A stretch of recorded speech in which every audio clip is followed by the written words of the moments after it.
In March 2025, Uganda troops were deployed in South Sudan to support the government of President Salva Kiir under a bilateral security agreement between the two countries. This was first confirmed by the Chief of Defense Forces, General Muhoozi Kainerugaba, in a social media post, and later by the Director of Defense Public Information, Major General Felix Kulaije. Yeah, you can confirm we have deployed in South Sudan. If it wasn't with the cooperation of South Sudan, it would be referred to as an invasion. Our deployment in South Sudan is at the request of the government of South Sudan, and we have deployed there to support the government. The deployment of the UPDF in South Sudan, however, attracted criticism from some members of parliament who questioned how it was done before parliamentary approval. The matter is also a security matter. Deployment of a national army cannot be casually done. That's why in the Constitution, it must be done with the full authority of Parliament.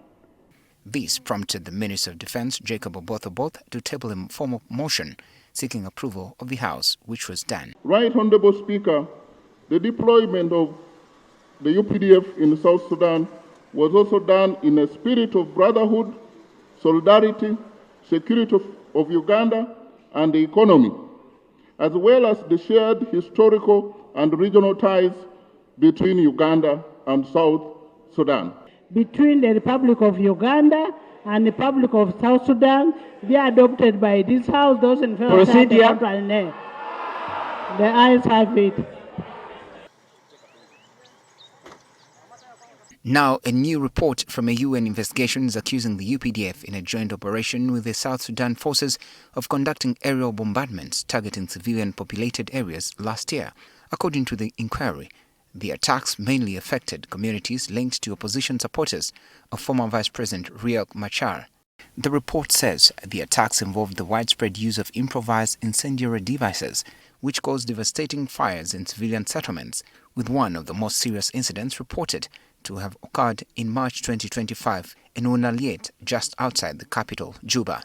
However, Uganda has denied participating in any combat operations in South Sudan or targeting civilians, as the State Minister for International Affairs, Henry Okello Oryem, explains. Why should Uganda get involved in the killing of civilians, yet the very same Ugandan UPDF and the very same army that has brought peace and stability in the region, from South Sudan to Somalia to Eastern DRC.